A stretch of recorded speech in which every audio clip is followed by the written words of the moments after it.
شیطان بعض لوگوں کے ذہنوں میں یہ وسوسہ ڈالتا ہے کہ میں تو دین کے قریب ہو رہا ہوں، اللہ کے قریب ہو رہا ہوں، اور مجھ پر آزمائشیں کیوں آ رہی ہیں؟ سنو سبحان اللہ، اللہ کے حبیب علیہ الصلوۃ والسلام کی کیا شان ہے۔ ہم اعلیٰ حضرت ایسے ہی نہیں کہتے کہ میں نثار تیرے کلام پر، ملی یوں تو کس کو زبان نہیں، وہ سخن ہے جس میں سخن نہ ہو، وہ بیان ہے جس کا بیان نہیں۔ میرے آقا نے کم و بیش 1450 سال پہلے یہ مسئلہ سالو کر دیا۔ حضرت سیدنا سعد بن ابو وقاص رضی اللہ تعالیٰ عنہ فرماتے ہیں کہ میں نے عرض کی یا رسول اللہ صلی اللہ تعالیٰ علیہ وسلم، سب سے زیادہ مصیبتیں کن لوگوں پر؟ گلی مکا دی نا، پنجابی میں کہتے ہیں نا، گالی بات ہی ختم کر دی۔ حضور یہ بتائیں سب سے زیادہ مصیبتیں کن لوگوں پر آئیں؟ پیارے آقا نے فرمایا انبیاء پر۔ اللہ اکبر، اللہ کے سب سے قریب تو انبیاء ہیں نا، انبیاء پر، پھر ان لوگوں کے بعد جو لوگ بہتر ہیں، پھر ان کے بعد جو بہتر ہیں۔ سنو اب اگلا جملہ، بندے کو اپنی دینداری کے اعتبار سے مصیبت میں مبتلا کیا جاتا ہے۔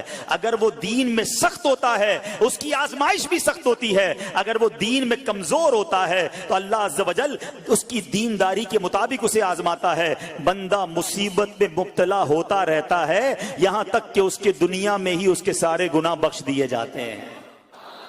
گویا اللہ کی یہ رحمت ہے کہ بندہ بڑا نیک ہو رہا ہے، رب چاہتا ہے کہ اس بندے پر آزمائش بھیجوں، میرا نیک بندہ صبر کرے، اس کے گناہ معاف ہو جائیں اور میرے پاس آئے تو اس کو جنت میں داخل کر دوں۔ اللہ اکبر۔ اے پیارے اسلامی بھائیوں، یاد رکھنا، اب جو میں نے ایک سوال قائم کیا تھا نا کہ یار میں تو دین کے قریب، میں تو اللہ کے قریب ہونے کی کوشش کر رہا ہوں اور ایک کے بعد ایک آزمائش آ رہی ہے، یہ کیا ہے؟ اب ایک اور حدیث سن لو، سبحان اللہ۔ حضرت سیدنا انس رضی اللہ تعالیٰ عنہ سے روایت ہے، سرکار والا تبار، ہم بے قصوں کے مددگار، شفیع روز شمار، دو عالم کے مالک و مختار صلی اللہ تعالی علیہ وآلہ وسلم نے فرمایا، جب اللہ عز و جل کسی بندے سے محبت فرماتا ہے، سننا ذرا غور سے، اللہ عز و جل جب اپنے کسی بندے سے محبت فرماتا ہے یا اسے اپنا دوست بنانے کا ارادہ فرماتا ہے تو اس پر آزمائشوں کی بارش فرما دیتا ہے۔ اللہ کریم اس پر محبت بھی فرما رہا ہے اور آزمائشیں بھی بھیج رہا ہے۔ دوست پر آزمائشیں کون بھیجتا ہے؟